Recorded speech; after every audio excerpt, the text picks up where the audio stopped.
ભરૂચ શહેરમાં જાડેશ્વર રોડ ઉપર આવેલ શ્વાસ પ્રોફેશનલ સ્પા સંચાલકના જે છે એમને વિધિ સંજોગોમાં ગુમ થયેલ હતા.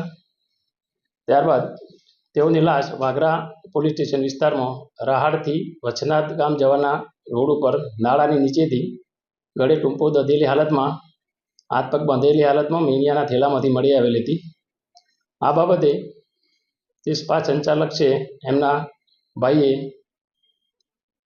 એમના સ્પા સંચાલકના જે ભાગીદાર શ્રી મુંતજીર પટેલ કે જેમને અગાઉ એમને 3-4 મહિનાથી એમની બંને વચ્ચે ઝઘડો ચાલતો હતો, તે અનુસંધાને તેમના વિરુદ્ધ ભારતીય ન્યાય સંહિતા 2023ની સંલગ્ન કલમો મુજબ ફરિયાદ આપેલી હતી.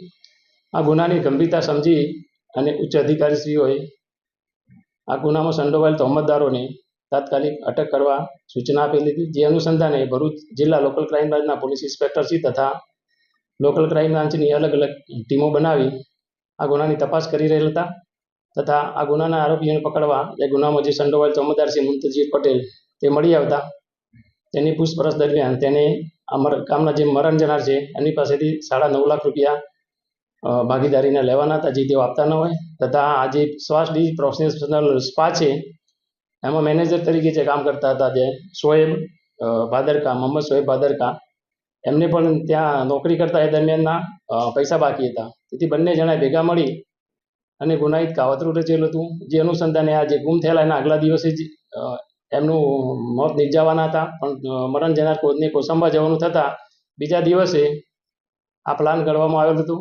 જે અનુસંધાને તારીખ 10/2/2026ના રોજ આ મુંતજીર પટેલ નાઓએ મરણ જનારને ભરૂચ આવી જ્યોતિનગર પાસે તેમને બોલાવેલ હતા અને મેં જણાવેલું હતું કે તમને જે આપણી ભાગીદારી છે સ્પા એમાંથી તમને 6 લાખ રૂપિયા તમને અપાવી દઈશ, આપણે સ્પા વેચી દેવાનો છે એમ કરી બોલાવેલ હતા. તેમની પત્નીની તબિયત ખરાબ હતી, એને મદદ કરવા માટે બોલાવેલ હતા. એમ કરીને તેને બોલાવતા મરણ જનાર ત્યાં આવતા એમને ક્રેટા ગાડીના આગળના ભાગે ડ્રાઈવરની બાજુમાં બેસાડેલા હતા અને તેમના પ્લાન મુજબ આજે મેનેજર છે તેમના જે મોહમ્મદ શોએબ ભાદરકા તે બુરખો પહેરેલી હાલતમાં પાછળના ભાગે બેઠેલા હતા. ત્યારબાદ તેઓ વરાસમની ગામ તરફ આવવા નીકળેલ હતા અને ગામમાં આવ્યા બાદ ગામમાંથી નીકળી આગળ જતા આજે પાછળ બુરખો પહેરેલી હાલતમાં મોહમ્મદ શોએબ ભાદરકા નાઓએ દોડી વડે મરણ જનારને ગળાના ભાગે ટૂંપે આપી ગાડીમાં તેનું મોત નિપજાવેલું હતું. ત્યારબાદ ગાડી લઈ તેઓ ગ્રામ્ય વિસ્તારમાં લાશનો નિકાલ કરવા માટે અલગ અલગ જગ્યાએ ફરેલ હતા. તે દરમિયાન રાત્રિના સમયે જે રાહડથી વચનાથ જવાના રોડ પર નાળાની નીચે પાવરો જગ્યા મળતા લાશને હાથ પગ બાંધી અને મીડિયાના થેલામાં ભરી અને નાખી દીધેલ હતી.